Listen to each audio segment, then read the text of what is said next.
let's get into the showdowns. We'll start with Sunday Night Football. We got the Ravens at the Jags. Baltimore favored by 3.5 on the road. Total is 43.5. That's 8:20 Eastern on NBC. Luck rankings, both these teams middle of the pack. Who do you like in a captain spot? I'm going with Isaiah Likely here. Obviously he's not as good as Mark Andrews, but like I said, he was the best backup tight end in the league after Trey McBride took over for Zach Ertz. Let me clarify that. But he's in the same role as Mark Andrews. He had a 91% routes run rate last week against the shitty Rams tight end defense, who left him open multiple times. So, of course, he took advantage in the soaking rain there for 5 catches, 83 yards, and a touchdown. But I think that this is, another great matchup for him against the Jaguars. They allowed, I guess the 4 Bengals tight ends to play well. The 3 that actually catch passes so not had to collect.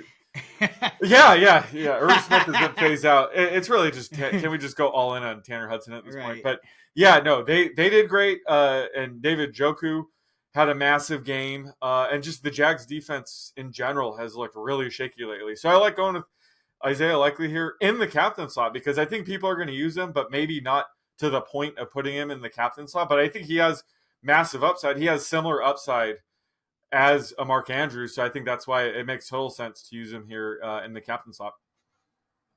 Yeah, no, definitely. These Raven pass catchers, I mean, Likely's playing almost every snap. It's kind of, I guess outside of, you got that 3-way committee with Beckham and Aguilar and Bateman, but, Likely's on the field every play, and Zay Flowers is on the field every play. So that's the guy I'm going with. He's been literally on the field every play, has had a couple of those 100% route participation rates as of late. And the coaching staff talked about that. They want to keep getting him the ball, coming out of the bye, especially. So this Jaguar team per FTN, 8th most schedule adjusted targets and 9th most schedule adjusted receiving yards per game to opposing number 1 wide receivers. And Flowers tends to, the Jaguars, they've been a lot stronger defensively to the offense's right,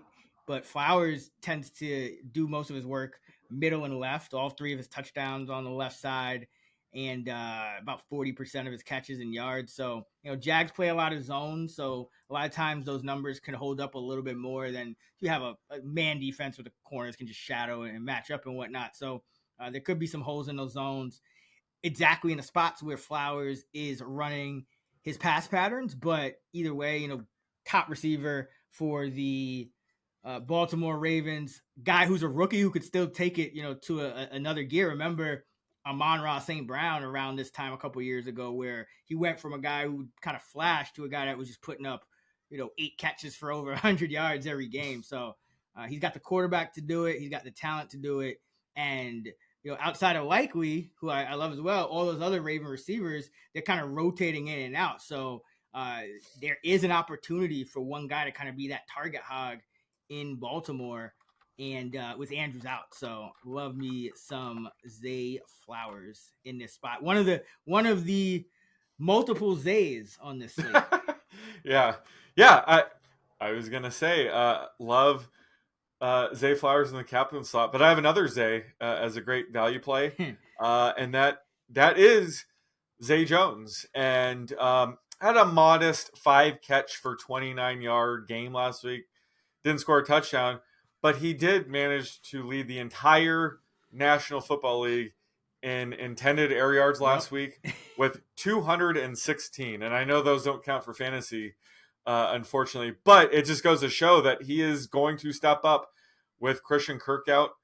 He could be the number 1 target at times for Trevor Lawrence, like he was last week. So I think he'll be overlooked just due to his, so-so stat line, but the underlying work is there. He's running a route on nearly every drop back, being targeted downfield, obviously. So eventually he'll haul in, a couple more of those passes and have a big game. So this is, a tough matchup, but again, we can't get too picky in a 1-game slate. So I like targeting Zay Jones here. Yeah, absolutely. I think when you look at the Jaguars, the sexy plays are Ridley, Engram. Well, let me say that. Engram first, then Yeah. then probably Travis Etienne and Calvin Ridley. Those are the sexy plays. So on a 1 game slate like this, it's all about trying to pivot off those guys in a way that gives you leverage, but still gives you upside as well. So Zay Jones and Parker Washington are the 2 guys that I think they'll obviously be popular. It's a 1 game slate. Everyone's going to be popular, but compared, because everyone's going to be trying to jam in the studs on both sides, I think these mid-range guys that are going to be on the field for most of the pass snaps are, they might not be in. Like I would put Zay Jones and Washington in a stack with Lawrence without Ridley or Engram. Like do it like that, and I think that's kind of the way you want to attack these things. Washington, a 6th-round rookie out of Penn State, about a 70% route participation rate the last 2 games, with Christian Kirk, of course, going down for the season with injury. Washington has caught 8 of 8 targets for 88 yards and 2 scores on the year, and in his last 2 games, excuse me. And he also had a 15-yard touchdown catch in the preseason. So 3 of his 9 NFL catches have gone for touchdowns. So he's one of those guys where when he catches the ball, it's most likely going to be of note. So another guy who may continue to break out. Like, we've certainly seen the signs. He's had up and down. He's had his ups and downs. I think he lost a fumble in that game against Cleveland, but that's a great defense. Baltimore is too, but this is a guy who's been getting in the end zone, and again, he's like last on the target totem pole among the starters after Engram, after Ridley, after Etienne, and after Zay Jones. So Jones and Washington are the 2 guys that I'm going to try to have more of than the field, because and combine them in a bunch of spots, because I think that's going to be the way. It's a very feasible way that it could turn out, but I don't think it's going to be reflected as such in the ownership. Who do you like for dart throws? Yeah, so I'm going to go with the Ravens guy, and kind of going with your logic with the Jaguars. The sexy plays for the Ravens would be Zay Flowers, Isaiah Likely, Keaton Mitchell, Odell Beckham now. So Rashad Bateman is way down there. Nobody wants anything to do with him, and rightfully so. I mean, he 2 catches for 24 yards last week. That's like the 8th straight week he's put up that exact line. And his playing time took a big hit as well. So that's not good for his median projection. His route participation rate fell to 47%, not only below Odell Beckham, but below Nelson Aguilar for the first time since week 6. And I think that's because he was coming back from injury.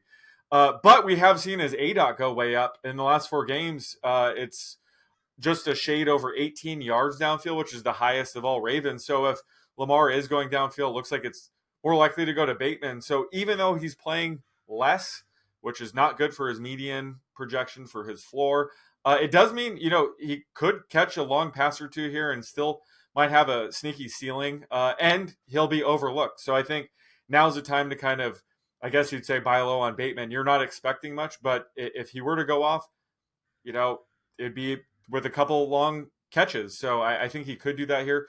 Again, the Jaguars defense has been really shaky. So any one of these Ravens players could break loose for a long play. So I'm going to have to go with Bateman here as my favorite dart throw of the Ravens. Yeah, and you bring up a great point about kind of the way volatile playing time affects the median projection, but it doesn't really affect the ceiling. And I think there's certain teams and certain players. I think teams is an accurate way to put it, where certain teams, when you see guys kind of fluctuate in playing time, you're gonna use that. You're gonna incorporate that a lot more into your median projection. But for a team like the Ravens, it's like you kind of just have to, like, every week. What I usually do is I'm not really like factoring in the fluctuations as much, because we already can see by just looking at the standard deviation how much, like, Odell Beckham will go like 36% routes one week, 60 the next, 40 the next, Bateman, same thing. Aguilar, same thing. So you just gotta kind of know that, okay, just because he played, under 50% last week doesn't necessarily mean that's predictive in a way that it might mean for a team like the Jets, where they're just like, all right, we're benching Randall Cobb and you're not going to ever see him again. True. You know what I mean? Yeah. So that's kind of the difference, where sometimes, people will quote these numbers and say like, oh, Bateman only played 47% of the snaps last week, like fade. It's like, nah, man. It's like he could easily go up to 75% this week, and he was in the 70s for a stretch before that. So like, if you see the variance, it's how do you take advantage of it? It's like you said, we're not playing this dude in cash game. Like if let's say Bateman went up to 80%, right? We wouldn't be playing him in cash games either. Just like we're not going to fade him in tournaments just because he dropped. Like that's the way you take advantage. Yeah. So you're saying that he's more likely to end up closer to his like 70% routes run rate he's been running the 5-6 games prior?